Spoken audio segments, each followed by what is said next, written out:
Hi, this is Brass Check. Welcome. We are doing a follow-up interview with Roland Engels. You may remember we had a pretty considerable interview with him on this all-important topic that unfortunately seems to have really been neglected now by the so-called news media, even some of the alternative news media, but it's still a key topic for our lives, which is what happened on 9/11 and specifically what happened with the engineering of the buildings that collapsed.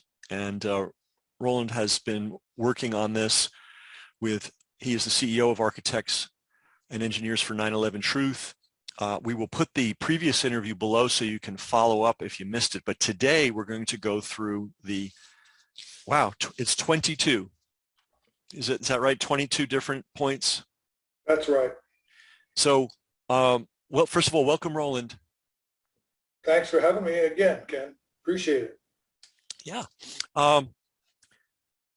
So typically, just to sort of do a quick recap of our last meeting, when things fail, it's from a structural point of view, what's normally done is everybody that has expertise in that arena takes a good look and tries to figure out what happened. And there are procedures for that, and they're time worn. And I think, Roland, we were talking that civil engineering may be the oldest science or one of the oldest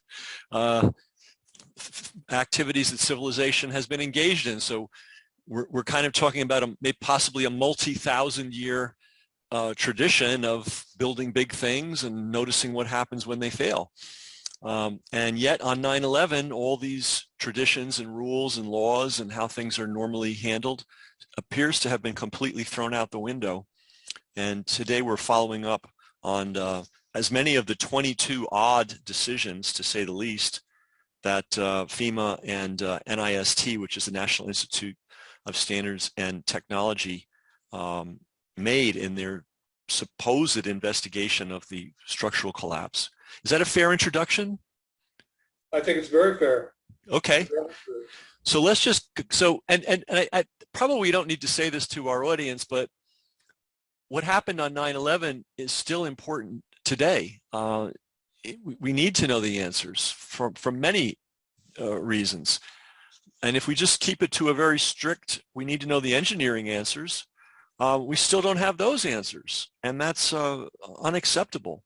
And thank goodness there is Architects and Engineers for 9/11 Truth, and they're keeping this going, continuing to do what they can to get this investigated properly. So we're going to go down as many of the 22 strange decisions, unorthodox decisions that FEMA and NIST made. So the first one on your list is the selection of key personnel to prepare the actual FEMA and NIST reports. What's noteworthy there that we should be aware of? Well, I want to come back to that one at the end if we get through, because obviously when the buildings failed in New York City, there had to be decisions made about who you're going to call and what are we going to do about this.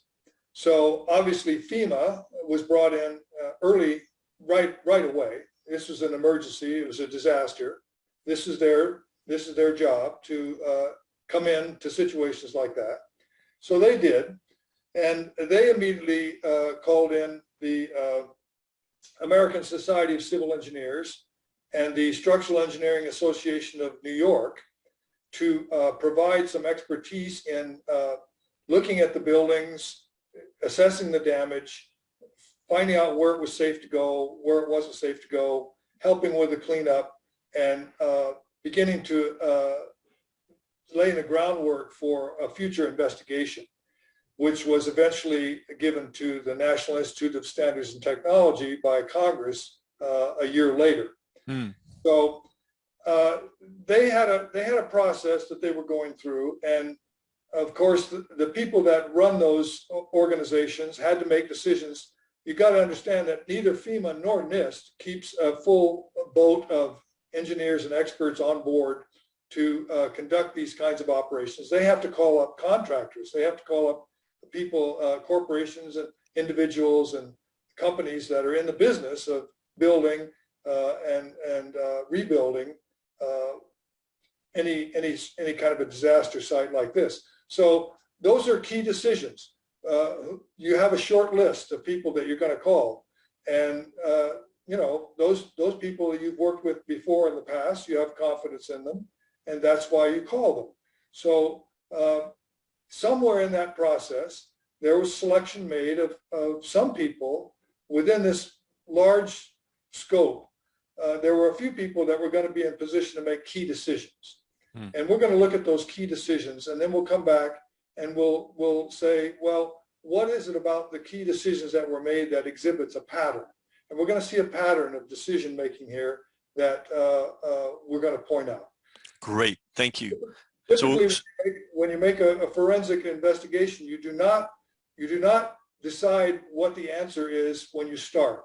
You allow the evidence to speak to you, and then you follow the evidence. And that's what didn't happen here. So let's go from here. Very good. So the item we're going to start with then is destruction of as much of the evidence as possible, as soon as possible. How normal is that in a forensic investigation? That's absolutely counter to everything that you do. We know that in order to get the evidence, you have to, first of all, procure the evidence and save it in such a way that you can examine it, because there's going to be telltale evidence there of deformation, for instance, of the steel, chemical attacks on the steel, the result of fire and high temperatures on the steel, and the other residues in the dust and materials that were abundant throughout the debris. So what happened, in fact, was that they began to haul off the material as quickly as possible. Building 7, where there was supposedly no casualties because the building had been abandoned before it collapsed later that day. They hauled all that up. They saved very little of the steel. They saved less than 0.5% of all the steel in the 3 towers, the twin towers and building 7. So that was counter to what you would normally do. And there's never been any explanation for who made that decision, why they made that decision, and why they decided to do that the way they did. Counter to all established practice. Do we even know logistically how they did it so fast? Because typically things take time. That's another good question. I've seen videos of hundreds of trucks, dump trucks, salvage trucks being driven onto the site shortly after the event. I don't know how they mobilized hundreds and hundreds of trucks. I mean, I know it's New York City and it's a big area and a lot of people in it, but they seem to be mobilized very quickly. And within days, they were hauling this stuff off under tight security, by the way, so that they kept track of it very strictly. They guarded it on the docks, and they quickly sold it, recycled it, sent it off to China to be recycled. I'm talking about the steel now. Wow. Okay. The refusal to test for the presence of incendiaries or explosives. Yes, NIST never tested for incendiaries or explosives in the residue, in the dust, which other people did, and found, in fact, evidence of incendiaries and explosives, nanothermites, and the results of high temperature explosions, iron spherules, little tiny balls of iron that are formed when you melt steel at a high temperature and it cools, then it's going to form these little balls, these little spheres. So something like 6% of the dust was made up of these iron spherules, which NIST never tested for, and they justified their refusal to test on the basis of the fact that they didn't think there was any explosions or incendiaries, so they didn't test for them. But that was against the fire code, which, you know, these were buildings that had been attacked. Remember, in 1993, they had been the object of a terrorist attack then.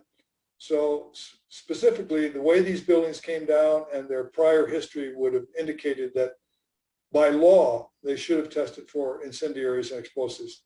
They Gotcha. didn't. Gotcha. And if people forget, the original attack on the World Trade Center was with a bomb or with a series of bombs. So yeah, of course, it's a very odd decision to say the least. The refusal to release critical input data for computer models.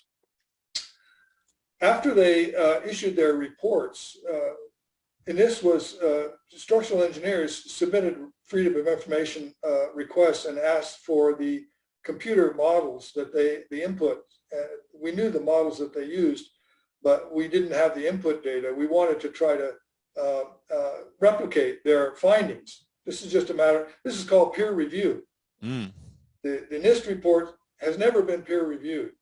And the reason it can't be peer reviewed is because they won't release the data. So in a matter of this importance, this is unprecedented again. Peer review is the gold standard in engineering. When a study comes out, particularly of a matter of this importance, you want to have a peer review. You want other people to be able to look at it, to see if they can replicate the results, and see if they come out with the same conclusions. That's fundamental.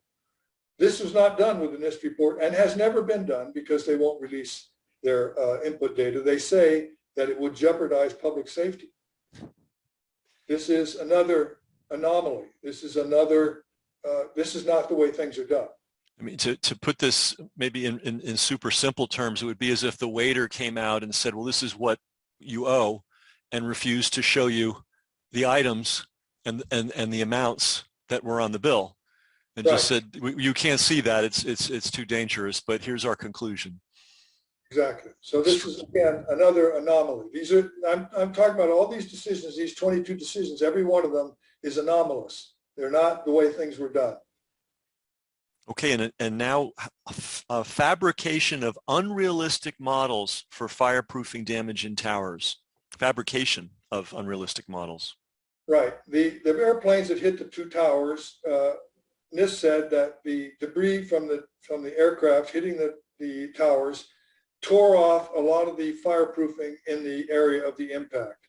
And in fact, the fires that followed afterwards were then able to degrade the steel to the point where the upper part of the building fell down on the lower part of the building, causing the building to collapse. Now, you got to understand that they didn't save the steel. There was no evidence there that the fireproofing had been removed in the manner in which they said it had. So they conducted a very crude test with using a shotgun blast to shoot at steel members that had fireproofing on them. And they said that as a result of that crude test that they performed, that proved that sufficient fireproofing had been removed and the steel had been weakened by the fire. And so they had to create a chain of events. This was one of the initial claims that actually enables their theory to have any plausibility whatsoever. Well, yeah, there was no fireproofing on the steel. Well, their test didn't show that, and their fire modeling of the fires further exemplified that, because they said that the temperature of the steel got so hot that it lost its ability to hold the weight above it. But when they tested the actual steel that they did save, they never found any temperatures of the steel that it had experienced above 250 degrees centigrade, which is like only maybe 25% of what it would have had to been for them to claim that the steel lost sufficient steel strength. So again, very anomalous, jumping to conclusions without sufficient evidence. And now reliance on Bazant's theory to explain how the Twin Towers collapsed. So who is Bazant and what was his theory?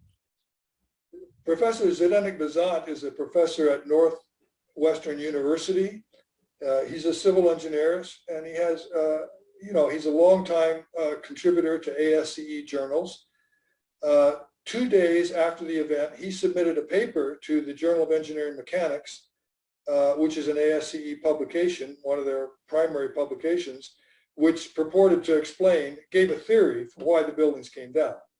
And in essence, his theory said what we've been talking about: the planes hit the building, The fireproofing was ripped off.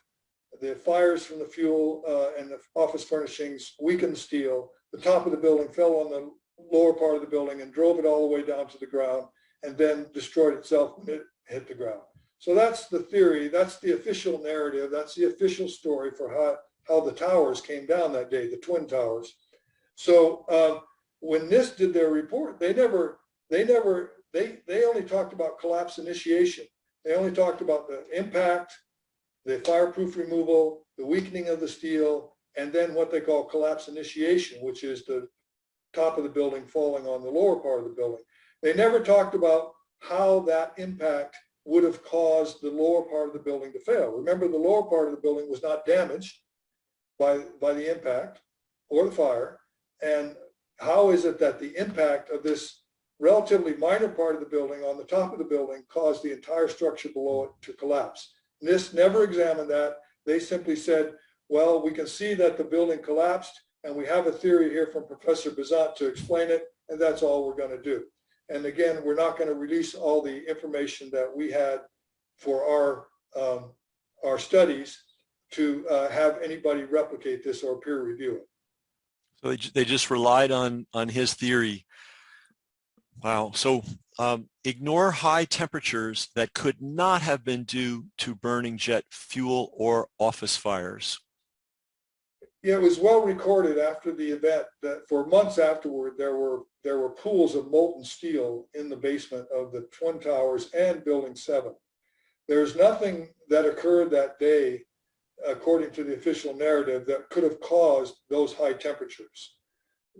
Jet fuel, office furnishings, nothing that happened that day would cause that event to occur. So that has to be explained. However, NIST never explained it, never attempted to explain it, just ignored it. A related question,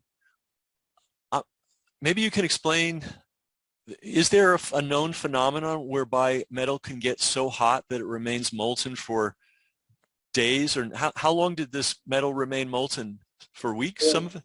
For weeks and months afterwards. It was still recorded there in January. So the buildings came down, for people that forget, it was, September 11th, so January is several months later. Are there known phenomena by which you can heat metal at a one-time event and keep it in a molten state for months? That's extraordinary, isn't it? Well, that's why we say that the evidence points to nanothermite, because nanothermite is a process by which you combine an oxide of say aluminum with iron microspheres. These are at the molecular scale, and it releases a huge amount of energy. Does not require any external oxygen to burn. It has its own oxygen. Okay, so even if it's buried under piles of rubble with sheltered from oxygen sources, it can still burn all by itself, will and does. So that's another proof that there must have been incendiaries and explosives used to bring the building down. That's why NIST didn't address it. Wow. So there's a known mechanism by which one would keep metal in a molten state, and it happens to be nanothermite, which we already know exists. It's not a speculation. Right. Extraordinary. Right. Ignore explosions that occurred in the basement and lobbies of the two towers. Yeah. Prior to the buildings being hit by the planes, there were explosions in the lower floors of the lobbies. We have the evidence is that the damage that was done to some of the remains that were found from the people that died that day.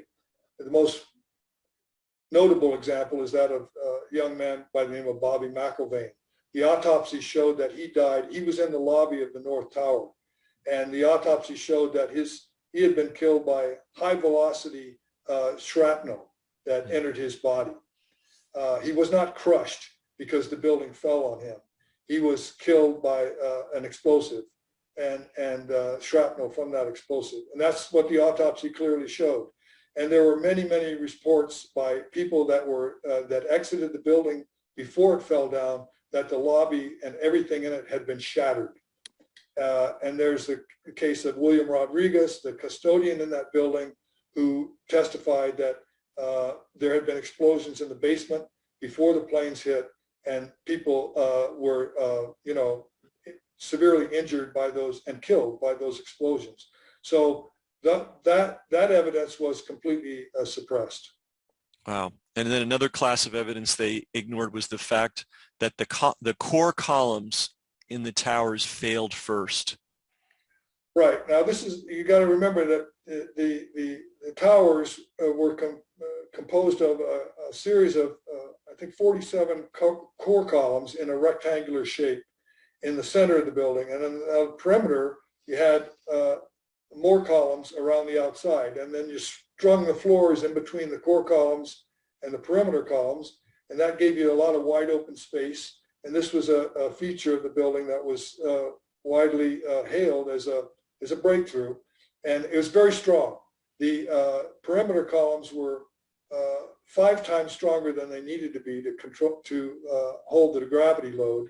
And the core columns were 3 times stronger than they needed to be to hold the gravity loads. Now, when the planes hit the building, most of the damage was done to the perimeter columns. That's where the plane made the entry. There was, it's only speculation as to how much damage was done to the core column, because, of course, nobody that survived could tell us how many of those 47 core columns at the impact point were damaged. However, when the North Tower came down, we can see from the videos that the tower on the top of the North Tower began to descend before the perimeter of the building did. That tells us that the core columns failed first, because the core columns were supporting the antenna. Now, unfortunately, the official theory says that the perimeter columns failed first. And that was what Bazat posited in his analysis. And that's what the official story says. It was the collapse of the perimeter columns first, which then led to the collapse of the core columns, and the building came down. So when you have visual evidence that contradicts that, you have a problem. Their theory says the perimeter columns fail first, but the evidence shows that the core column failed first. How do you explain that anomaly? They never addressed that. Okay, and then the next thing that their reports and conclusions did was they misrepresented the seismic data. When the buildings came down, they caused, of course, impact on the ground, and there were nearby seismic recorders that recorded this evidence. And the evidence that they had showed that there's different types of ground waves from explosions versus impacts of weights hitting the ground. Sends out different types of waves that the seismologists measured. NIST claimed that the seismological information showed that the buildings came down due to fire and hit the ground, and that's what you're reading. Whereas we found experts that said, no, if you read this carefully, you'll see that there was explosions and impacts, and the evidence would indicate that there were explosions in the building. So that's an argument that went, NIST disregarded, of course, went with their own experts. So I'm just saying that's a point of contention, all right, that should have been addressed. Because there's different ways to read that seismic data, and they just went with one way and apparently never even allowed discussion of other interpretations. Again, they're working backwards. They're saying this is what happened, so all the evidence has to be altered or somehow interpreted in such a way as to confirm the conclusion that we've already made, which is that this was not a controlled demolition. This was an event that was caused by the plane impacts and the fires alone. And along the line of demolition, they ignored explosions in the lower floors of World Trade Center 7. Yeah, remember now that the towers came down that morning. Building 2, the south tower, came down first, and building 1, the north tower, came down about 10:30 a.m. Building 7, which was about 350 feet away from the north tower, also experienced explosions in the lower part of the building at about the same time the north tower came down. And we know that's true because there were a couple of people that were trapped in that building, and they gave evidence, and it's videotaped that day, that what had happened to them. They were trapped in the tower. The firemen came to get them out, but when the towers collapsed, the firemen ran away, and then they came back afterwards and helped them get out of the building. But they had tried to get out earlier, about the time that the north tower came down, and they said there were explosions in the lower part of World Trade Center 7 that blew them back up, and they had to retreat back upstairs, and they were trapped upstairs on the 8th floor. They couldn't get out because of the damage that had been done due to the explosions in the lower part of that building. Well, NIST completely ignored that eyewitness evidence and said that explosion had never occurred, and the buildings came down due to fire later that day. So again, there's cherry picking of evidence that you want to confirm your pre-confirmed notions and ignoring evidence that contradicts it. And that's not forensic engineering. In forensic engineering, you have to account for the evidence you have. And in this case, the evidence was actual eyewitnesses that were blocked from leaving the building by previous explosions. Right. Going along the lines of World Trade Center 7, one of the things they did was exaggerate the thermal loads in World Trade Center 7. Yeah, so they said that Building 7 came down later that day, 5:20 in the afternoon, due to office fires that had been started when some debris from the North Tower hit the building and started these fires. And the sprinkler system in the lower part of the building was not functional for reasons which we can go into, but not important here. So on the lower floors, below the 22nd floor, this is a 47-story building, the fires below the 22nd floor on about 6 floors burned uncontrolled for sometime that morning, maybe 10:30 at the earliest, and 5:20 when the building came down. So then the question becomes, so fires had never brought down a high-rise building before, ever. So that was an anomaly that had to be explained carefully. And NIST had what they call a fire dynamic simulation program that they took the fires that existed in the building, and they then used that program to determine what kind of temperatures the steel in the building frame would have experienced. And then they applied those temperatures to the steel frame in their model, in their computer model, and they claimed that that caused distortions in the frame that caused the building to collapse in the manner in which it did. But we've looked at those fire dynamic simulations, and they don't match with the time sequence of what happened. The fires were moving throughout the building because these are office fires. They move because they run out of fuel. They have to move. So the fires in the building were traveling throughout the building, and they weren't in the portion of the building at the time that NIST claims they were to cause the building to experience the kind of structural deformations that it did at that time. Their simulation model didn't match what we know from photographs and videos about where the fires were and when they were. So that's a problem. And as you point out, there's never been a case in history when an office fire caused a modern building to collapse. Never happened. And then there's the other claim that debris from the towers somehow started the fires in World Trade Center 7, which is a very interesting version of events too. They also claimed that the east wall of World Trade Center 7 remained rigid in the NIST computer model. Yeah, so you got to imagine if you can, the steel frame of a building laid out floor by floor. It's got columns holding them up, and it's got steel beams and floors on the beams. And when you heat them, they're going to expand.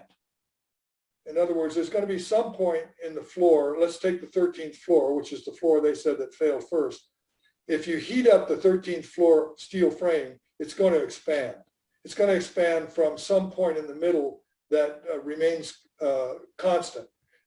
It's the only point that's not going to move, because everything expands when you heat it, and it's going to expand away from the center, what you call the centroid of thermal mass. Okay, that's the term.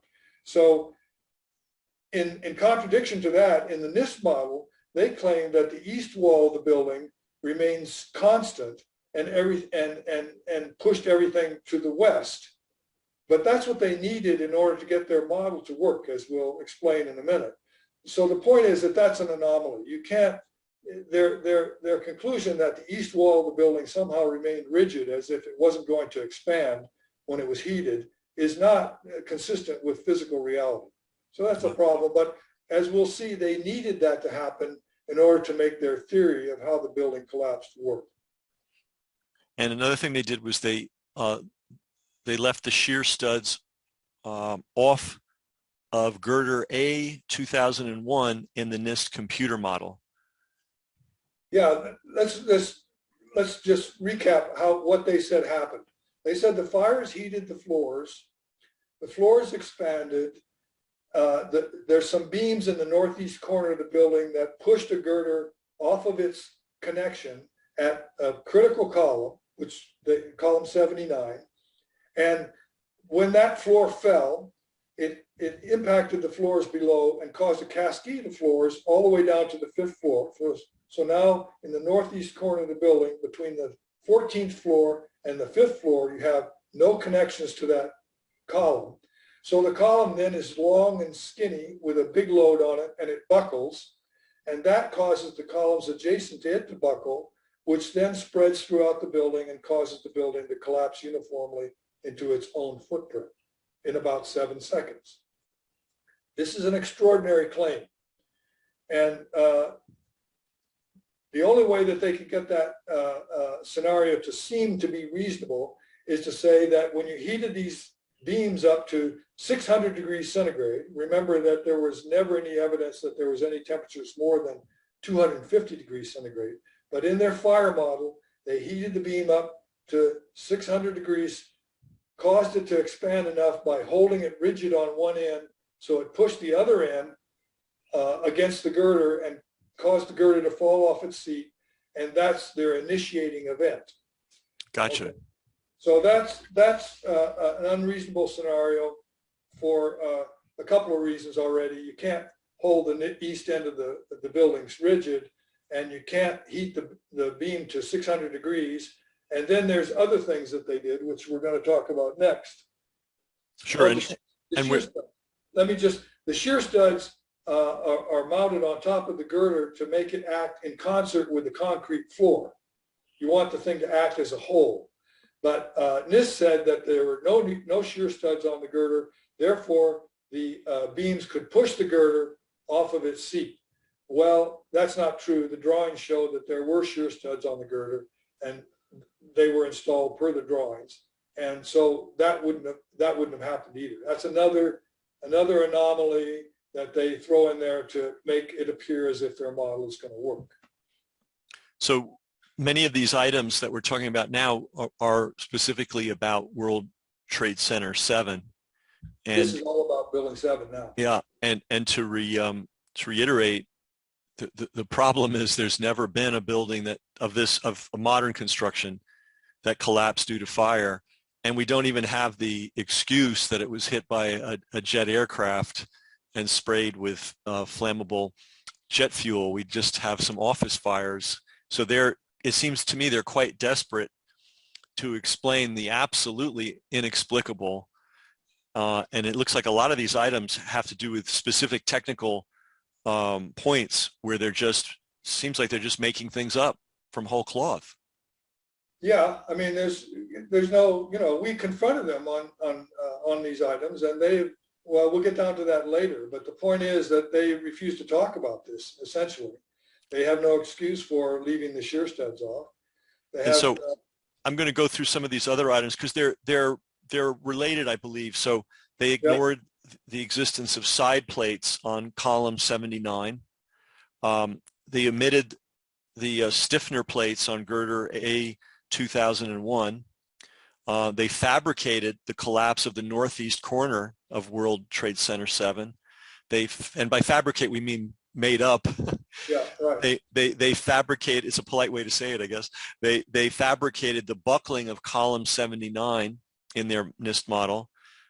They fabricated the column failure progression in the NIST model. They claim that the NIST computer model of World Trade Center 7 collapse matched the actual events. It's extraordinary. So I mean, we could probably spend quite a bit of time going through all of these items, but it seems like every single possible point that they use to explain away the inexplicable, they just made up. Yeah, it's not credible. They claim that this was a progressive collapse that was caused by the fires that led to the expansion of the steel, that caused the girder collapse, that caused the core floors to collapse, that caused every single step of the way. When you examine the reality, it's not possible. And they have to make things up. For instance, they should choose one example of something they made up. They made up the fact that the northeast corner of the building collapsed. Yeah, because even if what we did was we said, okay, we'll take this step by step. We proved that step number 1 couldn't happen, step number 2 couldn't happen. But what you do is you say, okay, we'll go to step number 2 now, and we'll give them step number 1. Oh. Okay, and we'll see if step number 1, we'll let them have that, and we'll see if step number 2 could occur. And then you find out that step number 2 couldn't occur, even if you give them step number 1. And then you say, okay, well, let's now go to step number 3. We'll give them step number 1 and step number 2, and we'll see if step number 3 won't work. So then you go to, and you follow this all the way down the line. Each one of their theorized events could not have happened, even if all the other events that they claim did happen. Wow, and they're claiming construction details that turn out to be absolutely untrue. Details about yep. We know that for a fact. And then they're claiming specific events in the chain reaction of events that supposedly took place that didn't happen either. For instance, I mean, I'm very intrigued with this idea that they said that the northeast, is it the northeast corner? Let's see. I'm not finding it here now suddenly. The northeast corner, yeah. They just made up the fact that the northeast corner of the building collapsed. Yeah, because there's no evidence to indicate that the preceding events that would have had led to that occurred. They couldn't have occurred. So, and then if you even allow the 13th floor in the northeast corner to fall on the 12th floor below it, it doesn't hit the 12th floor with sufficient impact to cause the 12th floor to collapse and the cascade to begin. Gotcha. So let's go forward to their refusal. So we understand World Trade Center 7, the one and only occurrence of I keep repeating this because I want to make sure no one misses this point. This is the only time in history that a building constructed using modern methods collapsed due to a fire. And this is a big building too. I'm trying to recall how many floors it was. We're not talking about it. 47 stories. 47 stories, and it wasn't built in the 17th century. It was built in the latter half of the 20th century. So they had pretty good methods in those days. But the University of Alaska at Fairbanks issued a report. They looked at all this data, and they issued a report about it. What was in that report, and what did they? Well, it sounds like NIST just ignored everything about the report. They ignored They ignored the findings. Perhaps they ignored the report itself. Why did the University of Alaska get involved? On what basis, and what were their findings? We hired the University of Alaska Fairbanks to do the study, and Professor Leroy Halsey and a team of his graduate students performed the study over 4 years. They used all the modern tools and techniques. He's a well-established structural engineer, well known in his field, and has done a lot of different things. And he had the authority, he had the experience and the knowledge to attack this problem. And he did, and he found that he couldn't support the NIST. He tried to replicate, as much as he could, he tried to perform a peer review of the NIST report, even though they wouldn't give him the information that he needed. He took their fire input model from their report, and he took the structural drawings, and he took the videos and other evidence that we were able to provide. And he did his own study, and he said, well, there's just anomalies that couldn't be explained in the NIST report. He couldn't come to the same conclusion that fires had caused the building to collapse. And he said the only way it could have come down would be for somebody to have removed 8 floors of columns pretty much simultaneously throughout the building, because that's the only way you could replicate in his models the actual behavior of what happened that day. So his conclusions were put up on the web for peer and public review for 6 months. NIST, nobody from NIST ever responded. Nobody ever took issue with his findings or complained or pointed out errors. There was none of that. There were about 75 comments that came in, which he did respond to, none of which were significant in terms of attacking his basic conclusions. So then it was published, and we have since asked NIST to please address the differences between their report and his findings, and they basically come back when forced to and say we stand by our report, and that's their response. Wow! And so this study went on for 4 years, right?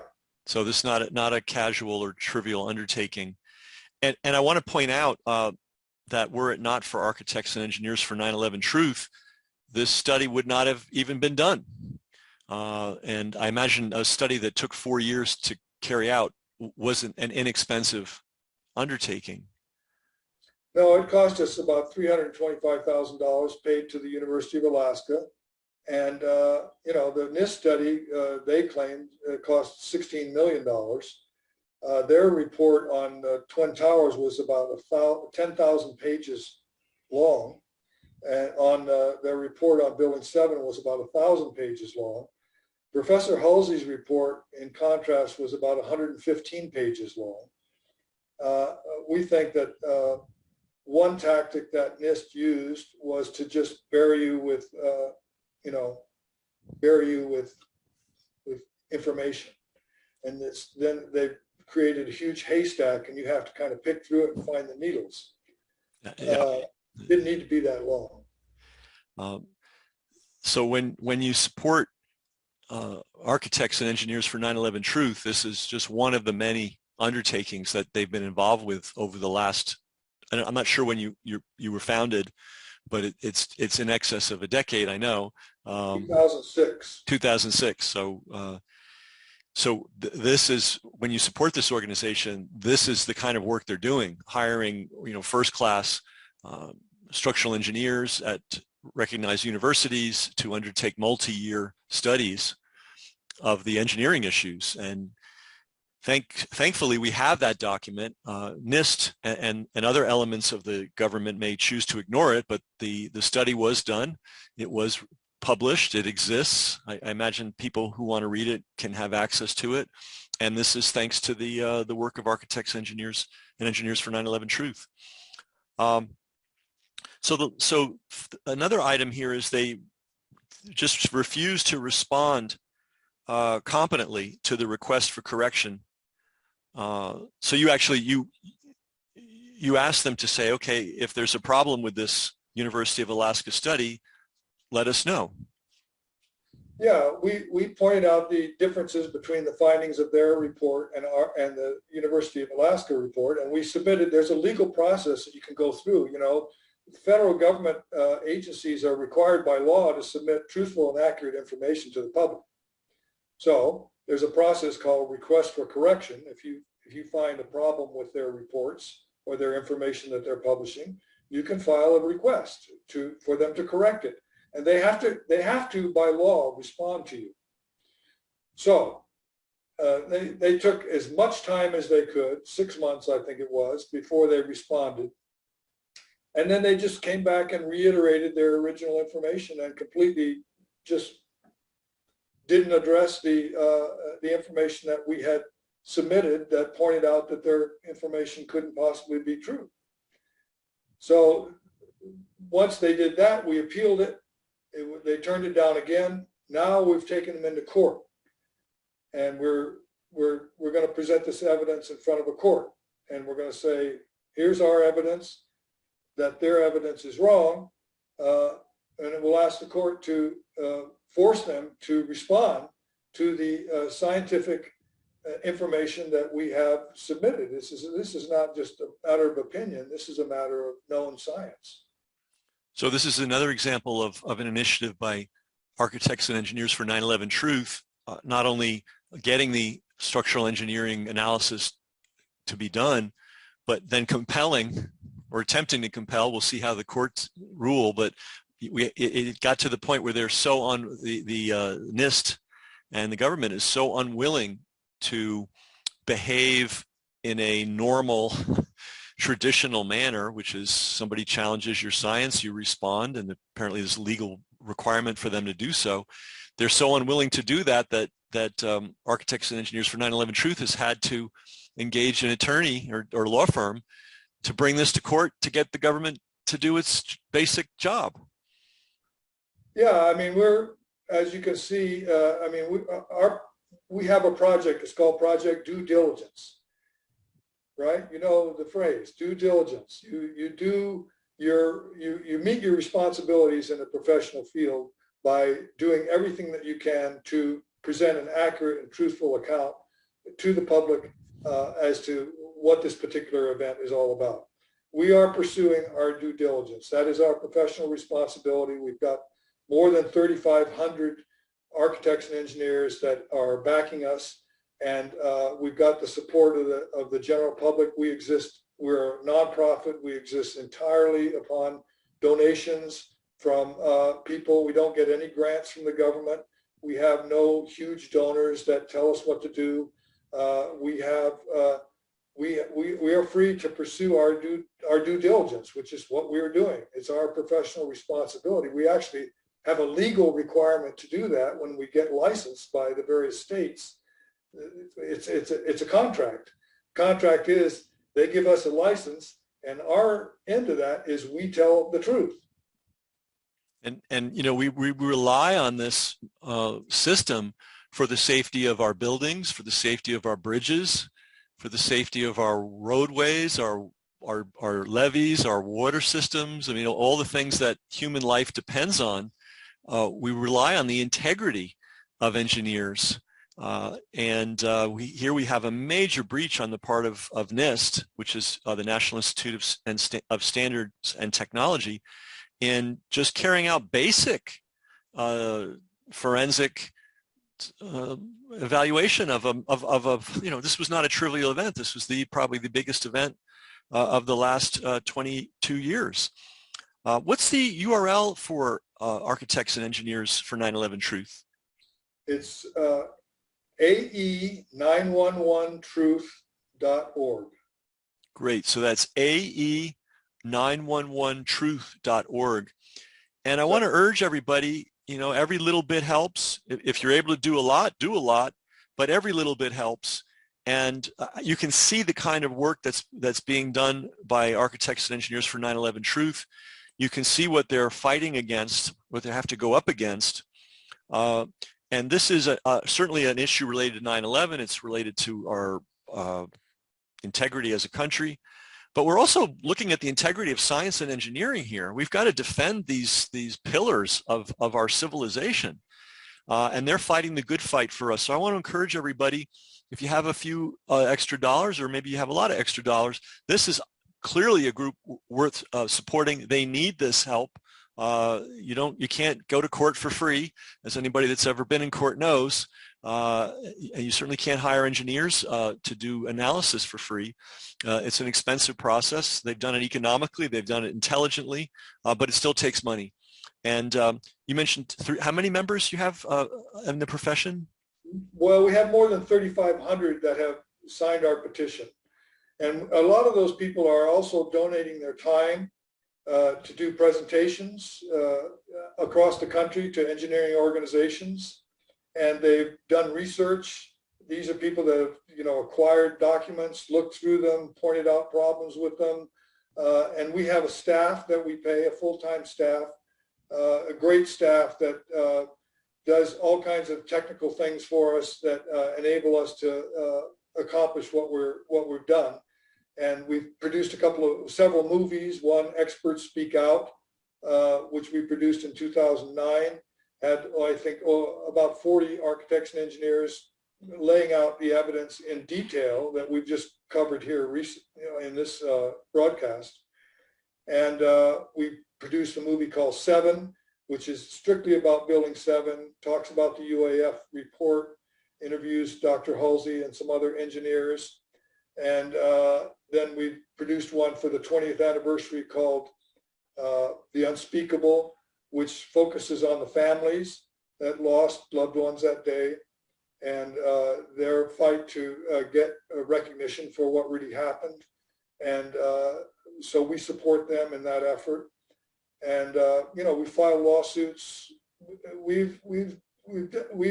fight on a broad front, and we're really fighting two fights. One within our profession to get our engineers and architects actively involved in calling for a new impartial investigation, and with the broader front with the public to get the public to understand that there's a problem with the government reports. The details don't add up. It's not professionally done. We need to get a real report out so that people can understand what happened to those buildings that day from the standpoint of our national interests, and also from the standpoint of you don't want engineers that don't understand how things work designing the things that you're going to be using. It's not going to work for you. Exactly. Well, thank you, Ronald. Roland Engel, CEO of Architects and Engineers for 9/11 Truth. We're going to put all the links below. I want to encourage everyone to visit the site, take advantage of all the work they've done, and support it. Thank you, Roland. Thank you, Ken, for having me on. You're doing a great service.